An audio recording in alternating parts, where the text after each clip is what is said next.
precious friend, may God bless you this month. ನನ್ನ ಪ್ರಿಯ ಸ್ನೇಹಿತರೆ, ದೇವರು ಈ ತಿಂಗಳು ನಿಮ್ಮನ್ನು ಆಶೀರ್ವದಿಸಲಿ. Whatever you ask, in the name of Jesus, the Lord will do it for you. ಯೇಸು ಕ್ರಿಸ್ತನ ಹೆಸರಿನಲ್ಲಿ ನೀವೇನೇನು ಬೇಡಿಕೊಳ್ಳುತ್ತೀರೋ ಆತನು ಅದನ್ನು ದಯಪಾಲಿಸುತ್ತಾನೆ. And He will give you everything richly to enjoy. ಮತ್ತು ನೀವು ಎಲ್ಲವನ್ನು ಅಧಿಕವಾಗಿ ಆನಂದಿಸಲು ಎಲ್ಲವನ್ನು ದಯಪಾಲಿಸುತ್ತಾನೆ. Ephesians 3:20. ಎಫೆಸ 3:20. The Lord Jesus only says, ask my children and I will give it to you so that your joy may be full. ಯೇಸು ಕ್ರಿಸ್ತನು ತಾನೇ ಹೇಳಿದ್ದಾನೆ, ನನ್ನ ಪ್ರಿಯ ಮಕ್ಕಳೇ, ನನ್ನನ್ನು ಬೇಡಿಕೊಳ್ಳಿರಿ, ಹಾಗೂ ನಾನು ನಿಮ್ಮ ಆನಂದ ಪರಿಪೂರ್ಣ ಹೊಂದುವಂತೆ ನಿಮಗೆ ದಯಪಾಲಿಸುತ್ತೇನೆ. John 16:24. ಯೋಹಾನ 16:24. Yes, He wants you to be full and complete with every blessing. ಹೌದು, ಆತನು ನೀವು ಪರಿಪೂರ್ಣ ಹಾಗೂ ಸಮೃದ್ಧಿಯಿಂದ ಎಲ್ಲ ಆಶೀರ್ವಾದವನ್ನು ಹೊಂದಬೇಕು ಎಂದು ಬಯಸುತ್ತಾನೆ. This month we are going to meditate on this promise. ಈ ತಿಂಗಳು ನಾವು ಈ ವಾಗ್ದಾನದ ಮೇಲೆ ಧ್ಯಾನ ಮಾಡಲಿಕ್ಕಿದ್ದೇವೆ.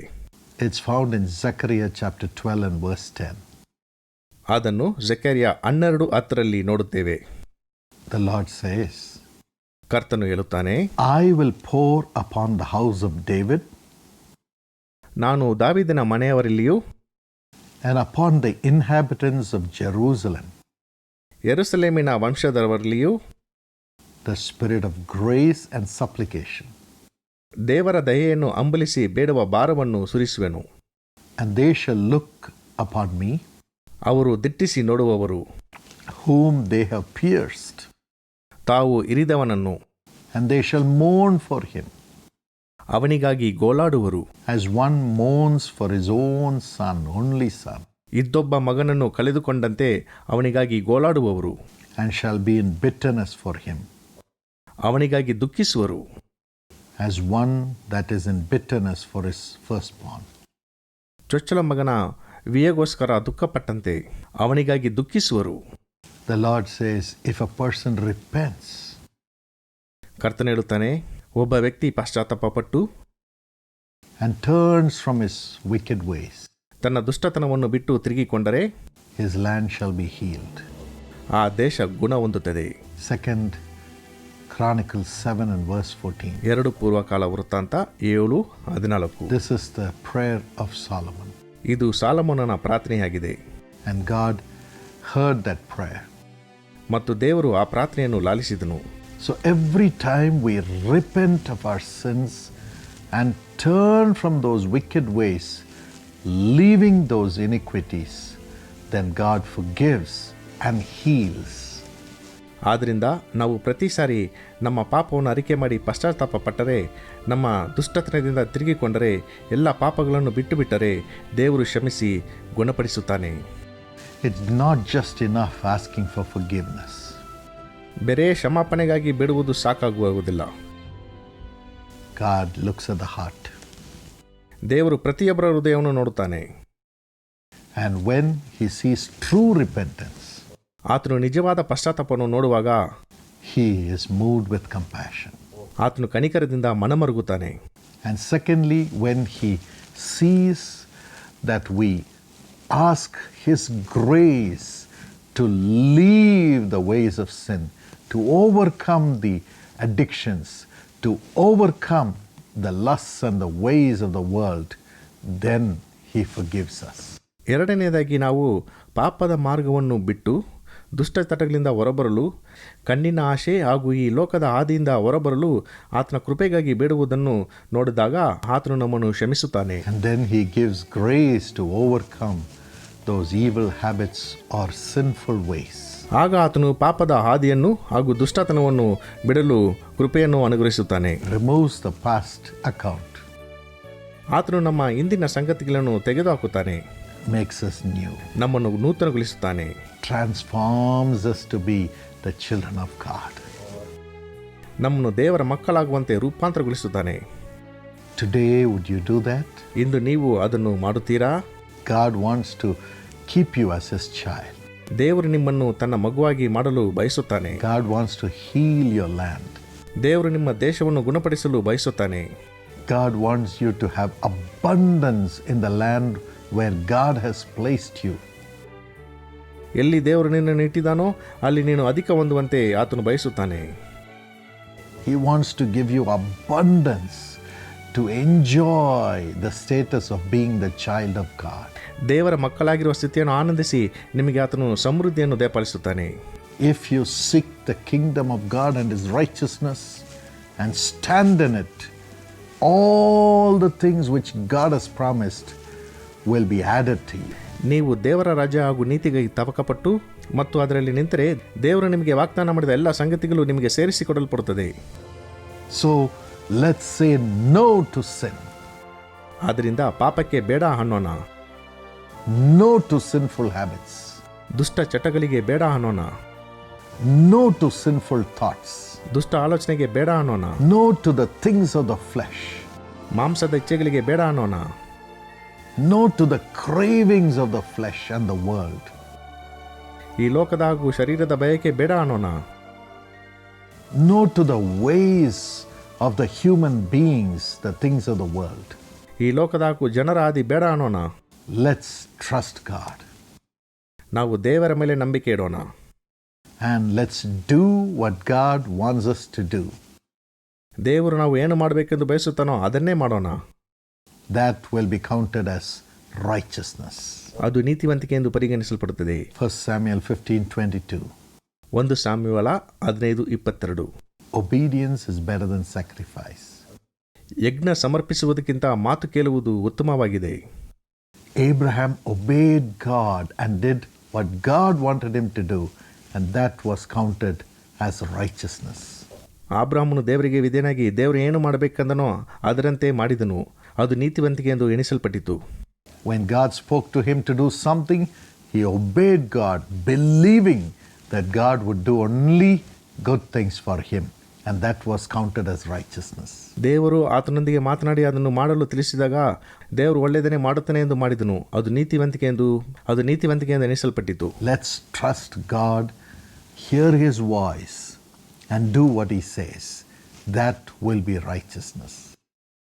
ನಾವು ದೇವರ ಮೇಲೆ ನಂಬಿಕೆ ಇಟ್ಟು ಆತನ ಸ್ವರವನ್ನು ಲಾಲಿಸಿ ಆತನು ತಿಳಿಸುವುದನ್ನು ಮಾಡಿದರೆ ಅದು ನೀತಿವಂತಿಕೆ ಆಗುತ್ತದೆ.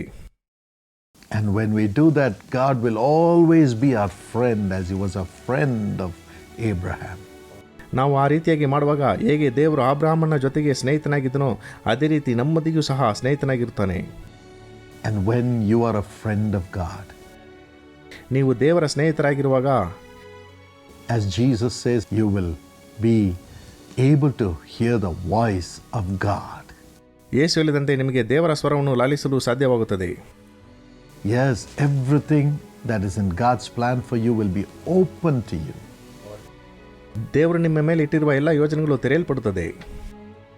And you will know him. ನೀವು ಆತನನ್ನು ಅರಿತುಕೊಳ್ಳುವಿರಿ. You will know the fellowship of his sufferings. ಆತನ ವೇದನೆಯ ಸಹಭಾಗಿಯಾಗುವ ಅನುಭವವನ್ನು ಅರಿತುಕೊಳ್ಳುವಿರಿ. And you will know the power of his resurrection. ಮತ್ತು ಆತನ ಪುನರುತ್ಥಾನದ ಬಲವನ್ನು ಅರಿತುಕೊಳ್ಳುವಿರಿ. Philippians 3:10. Philippi 3:10. And walk in the supernatural. ಮತ್ತು ಅಲೌಕಿಕವಾಗಿ ನಡೆಯಿರಿ. And the windows of heaven shall pour down a blessing which you cannot hold. ಆಗ ಪರಲೋಕದ ಕಿಟಕಿ ತೆರೆದು ನೀವು ಹೊರಲಾರದಷ್ಟು ಆಶೀರ್ವಾದವನ್ನು ಸುರಿಸುತ್ತಾನೆ. For this, look to the one whom you would have pierced through your iniquities, and repent and cry for forgiveness. ನೀವು ಮಾಡಿದ ಪಾಪದ ನಿಮಿತ್ತ ತಿವಿದ ಆ ಭಕ್ತಿಯನ್ನು ನೋಡಿ ಪಶ್ಚಾತ್ತಾಪಪಟ್ಟು ನಿಮ್ಮ ಪಾಪಗಳಿಗೋಸ್ಕರ ಆತನಿಗೆ ಮೊರೆಯಿಡಿರಿ. And God is willing to give you a new life today as his child. ಇಂದು ದೇವರು ನಿನಗೆ ನೂತನ ಜೀವನವನ್ನು ತನ್ನ ಮಗನಂತೆ ಕೊಡಲು ಸಿದ್ಧನಾಗಿದ್ದಾನೆ. Now, what are the ways in which we would have pierced him? ಈಗ ನಾವು ಯಾವ ಯಾವ ವಿಧಗಳಲ್ಲಿ ಆತನನ್ನು ತಿಯುತ್ತಿದ್ದೇವೆ? In Hebrews 10:29 it says, we have trampled the blood of Jesus Christ by committing sin, even though we know it is sin. ಇಬ್ರಿ 10:29 ಅದು ಹೇಳುತ್ತದೆ, ನಾವು ಪಾಪವೆಂದು ತಿಳಿದು ಸಹ ಪಾಪ ಮಾಡಿ ಯೇಸು ಕ್ರಿಸ್ತನ ರಕ್ತವನ್ನು ತುಳಿದಿದ್ದೇವೆ. Yes, that is transgression. ಹೌದು, ಅದು ಉಲ್ಲಂಘನೆ. We trample the blood of Jesus. ನಾವು ಯೇಸುವಿನ ರಕ್ತವನ್ನು ತುಳಿದಿದ್ದೇವೆ. We pierce him again. ಮತ್ತೊಂದು ಸಾರಿ ಆತನನ್ನು ತಿವಿದಿದ್ದೇವೆ. Is there hope for us? ನಮಗೆ ನಿರೀಕ್ಷೆ ಉಂಟೋ? Yes, if we repent and forsake our sins, then he forgives us. ನಾವು ಪಶ್ಚಾತ್ತಾಪಪಟ್ಟು ಪಾಪಗೋಸ್ಕರ ಮೊರೆ ಇಟ್ಟರೆ ಆತನು ನಮ್ಮನ್ನು ಕ್ಷಮಿಸುತ್ತಾನೆ. In Luke 23 and verse 34, ಲೂಕ 23:24ರಲ್ಲಿ Jesus prays for us. ಯೇಸು ಕ್ರಿಸ್ತನು ನಮಗೋಸ್ಕರ ಪ್ರಾರ್ಥಿಸುತ್ತಾನೆ. He says, Father, forgive them, for they know not what they are doing. ಆತನು ಹೇಳಿದನು, ತಂದೆಯೇ ಅವರನ್ನು ಕ್ಷಮಿಸು, ಅವರು ಏನು ಮಾಡುತ್ತಾರೆಂಬುದು ಅವರು ಅರಿಯರು. Even today, according to Hebrews 12:24, his blood is interceding for us. ಇಂದು ಸಹ ಇಬ್ರಿಯ 12:24 ಪ್ರಕಾರ ಆತನ ರಕ್ತ ನಮಗೋಸ್ಕರ ಮಧ್ಯಸ್ಥಿಕೆ ವಹಿಸಿದೆ. Speaking good things. ಒಳ್ಳೆಯ ಸಂಗತಿಗಳನ್ನು ಮಾತನಾಡುತ್ತೆ. What is that good thing? ಆ ಒಳ್ಳೆಯ ಸಂಗತಿ ಯಾವುದು? His blood is speaking, saying, Father, forgive this my son, this my daughter. She is doing it without her knowledge.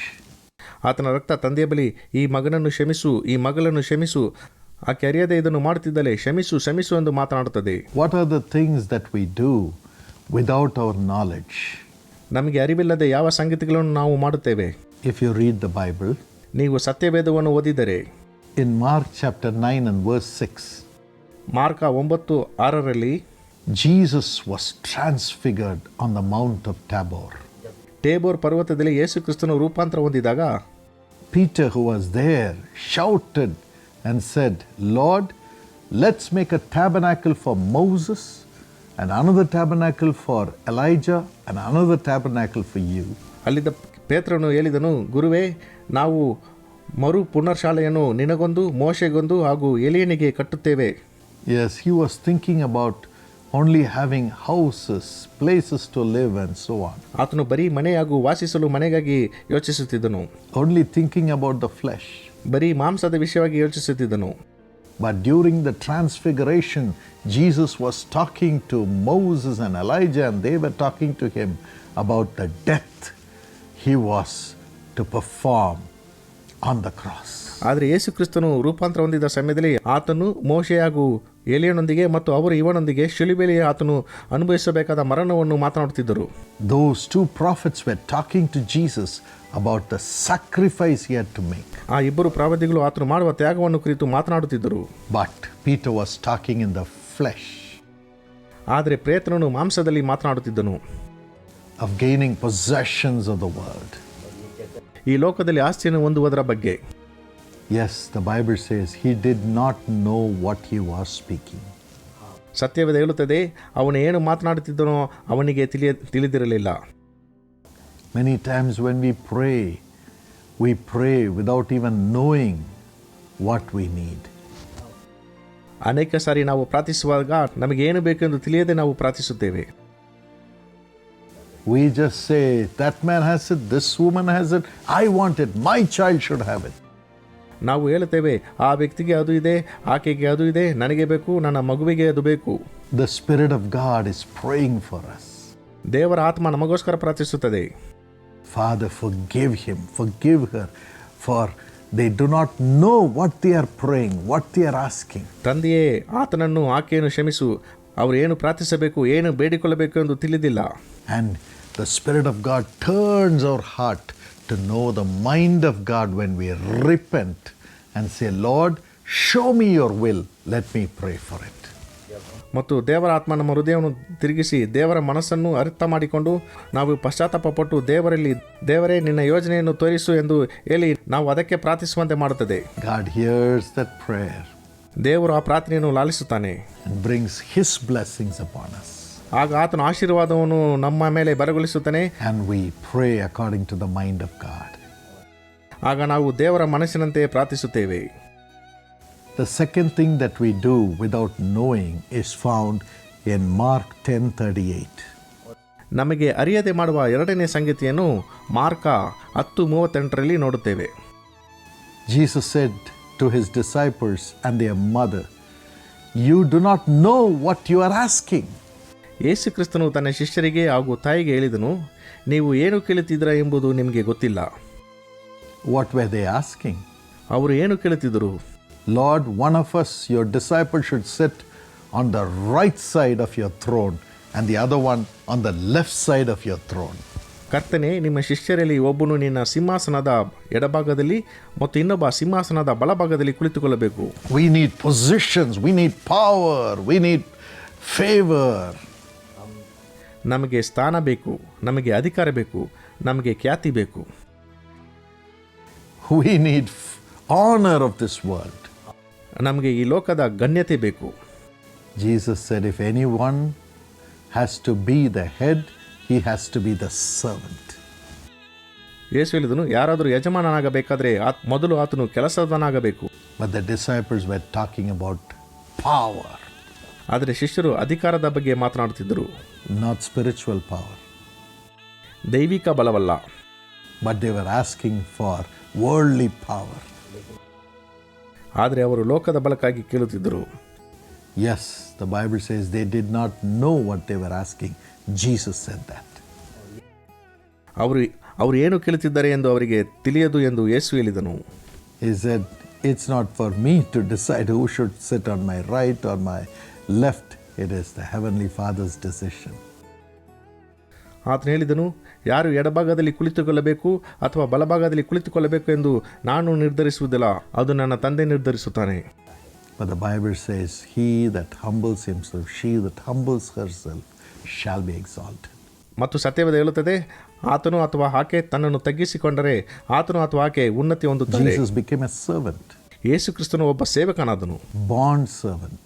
ಸೇವಕನಾಗಿ ಹುಟ್ಟಿದನು. And because of that, God gave him a name above every name. ಆದ್ದರಿಂದ ದೇವರು ಆತನಿಗೆ ಎಲ್ಲರಿಗಿಂತ ಮಿಗಿಲಾದ ಹೆಸರನ್ನು ನೀಡಿದನು. That at the name of Jesus, every knee bows. ಆ ಯೇಸುವಿನ ಹೆಸರಿನಲ್ಲಿ ಎಲ್ಲ ಮೊಳಕಾಲುಗಳು ಬಗ್ಗಲೇಬೇಕು. That is God's plan for you. ಅದು ದೇವರ ಯೋಜನೆ ನಿನಗಾಗಿ, to honor you. ನಿಮ್ಮನ್ನು ಗಣಪಡಿಸಲು. But when we ask for power of this world, it really bruises Jesus. ಆದರೆ ನಾವು ಈ ಲೋಕದ ಬಲಕ್ಕಾಗಿ ಬೇಡಿದರೆ ಅದು ಯೇಸುವಿಗೆ ಬಾಸುಂಡೆಗಳನ್ನು ಕೊಂಡು ತರುತ್ತದೆ. People should see Jesus as the king of our lives. ಜನರು ನಮ್ಮೊಳಗೆ ಯೇಸುವನ್ನು ರಾಜನಂತೆ ಕಾಣಬೇಕು. Thirdly, ಮೂರನೇದಾಗಿ, what are the things we do which we do not know, for which Jesus is interceding for us? ನಮಗೆ ಗೊತ್ತಿಲ್ಲದೆ ನಾವು ಏನು ಮಾಡುತ್ತಿದ್ದೇವೋ ಅದಕ್ಕೋಸ್ಕರ ಯೇಸು ನಮಗೋಸ್ಕರ ಮಧ್ಯಸ್ಥಿಕೆ ವಹಿಸುತ್ತಿದ್ದಾನೆ. If you read 2 Timothy 4 and verse 16, 2 Timothy 4:16 ಓದಿ ನೋಡುವಾಗ, when Paul, God's servant, defended himself for the sake of the gospel, the people who were with him betrayed him and ran away. ದೇವರ ಸೇವಕನಾದ ಪೌಲನು ಸುವಾರ್ತೆಯ ಸಲುವಾಗಿ ತನ್ನನ್ನು ತಾನೇ ಸಮರ್ಥಿಸಿಕೊಂಡಾಗ ಆತನೊಂದಿಗೆ ಇದ್ದ ಜನರು ಮೋಸ ಮಾಡಿ ಓಡಿ ಹೋದರು. When Jesus was taken after an arrest to be crucified, Judas betrayed him. ಯೂದನು ಯೇಸುವನ್ನು ಬಂಧಿಸಿ ಶಿಲುಬೆಗೆ ಜಡಿಯಲ್ಪಡಲು ಮೋಸ ಮಾಡಿ ಆತನನ್ನು ಹಿಡಿದುಕೊಟ್ಟನು. Peter denied him. ಪೇತ್ರನು ಆತನನ್ನು ನಿರಾಕರಿಸಿದನು. His disciples ran away. ಆತನ ಶಿಷ್ಯರು ಓಡಿ ಹೋದರು. If we do not stand up to defend Jesus, ನಾವು ಯೇಸುವಿಗಾಗಿ ಎದ್ದು ನಿಂತುಕೊಳ್ಳುವುದಿಲ್ಲ ಬಂದರೆ, if we do not stand up to defend the name of Jesus, ಯೇಸು ಕ್ರಿಸ್ತನ ಹೆಸರನ್ನು ಸಮರ್ಥಿಸಲು ಎದ್ದು ನಿಂತುಕೊಳ್ಳದಿದ್ದರೆ, we are bruising Jesus on the cross again. ನಾವು ಯೇಸು ಕ್ರಿಸ್ತನಿಗೆ ಮತ್ತೊಂದು ಸಾರಿ ಸಿಲುಬೆಯಲ್ಲಿ ಗಾಯಗಳನ್ನು ಉಂಟು ಮಾಡುತ್ತಿದ್ದೇವೆ. We are piercing his body. ಆತನ ಶರೀರವನ್ನು ತೀಯುತ್ತಿದ್ದೇವೆ. We are trampling his blood. ಆತನ ರಕ್ತವನ್ನು ತುಳಿಯುತ್ತಿದ್ದೇವೆ. Let us not do that. Let's repent. ನಾವು ಅದನ್ನು ಮಾಡದೆ ನಾವು ಪಶ್ಚಾತ್ತಾಪ ಪಡೋಣ. Let us stand up for the name of Jesus. ನಾವು ಯೇಸುವಿನ ಹೆಸರಿಗಾಗಿ ನಿಲ್ಲೋಣ. In your job, ನಿಮ್ಮ ಕೆಲಸದಲ್ಲಿ, in your family, ನಿಮ್ಮ ಕುಟುಂಬದಲ್ಲಿ, in your witness, ನಿಮ್ಮ ಸಾಕ್ಷಿಯಲ್ಲಿ never deny Jesus. ಯೇಸುವನ್ನು ಎಂದು ನಿರಾಕರಿಸಬಿಡಿರಿ. If you have done it, repent today. ನೀವು ಹಾಗೆ ಮಾಡದಿದ್ದರೆ ಹಿಂದೆ ಪಶ್ಚಾತ್ತಾಪ ಹೊಂದಿರಿ. Jesus is praying for you. ಯೇಸು ಕ್ರಿಸ್ತನು ನಿಮಗಾಗಿ ಪ್ರಾರ್ಥಿಸುತ್ತಿದ್ದಾನೆ. Father, forgive them, for they know not what they do. ತಂದೆಯೇ, ಅವರನ್ನು ಕ್ಷಮಿಸು, ಅವರು ಏನು ಮಾಡುವರು ಎಂದು ಅರಿಯರು. When you testify about Jesus, ನೀವು ಯೇಸುವಿನ ಬಗ್ಗೆ ಸಾಕ್ಷಿ ಹೇಳುವಾಗ, Revelation 12:11 says, ಪ್ರಕಟಣೆ 12:11 ಹೇಳುತ್ತದೆ, Satan will fall down as lightning as you proclaim the name of Jesus boldly in the midst of your greatest attacks to destroy you. ನೀವು ನಿಮ್ಮ ದೊಡ್ಡದಾದ ದಾಳಿಯ ಮಧ್ಯದಲ್ಲಿ ನಿಮ್ಮನ್ನು ಕೊಲ್ಲುವ ಪರಿಸ್ಥಿತಿಯಲ್ಲಿಯೂ ಸಹ ನೀವು ಯೇಸು ಕ್ರಿಸ್ತನ ಹೆಸರನ್ನು ಧೈರ್ಯವಾಗಿ ಸಾರುವಾಗ ಸೈತಾನನು ಮಿಂಚಿನಂತೆ ಕೆಳಕ್ಕೆ ಬೀಳುತ್ತಾನೆ. Wow, you will overcome the devil and his angels. ಓ, ನೀವು ಆತನನ್ನು ಆತನ ದೇವದೂತರನ್ನು ಎದುರುಗೊಳ್ಳುವಿರಿ. If you have denied the name of Jesus, repent today. ನೀವು ಯೇಸುವನ್ನು ಅಲ್ಲಗಳೆದಿದ್ದರೆ ಹಿಂದೆ ಪಶ್ಚಾತ್ತಾಪ ಪಡಿರಿ. Then the Bible says, ಆಗ ಸತ್ಯವೇದ ಹೇಳುತ್ತದೆ, people were reading the scriptures, but they did not know him, so they crucified him.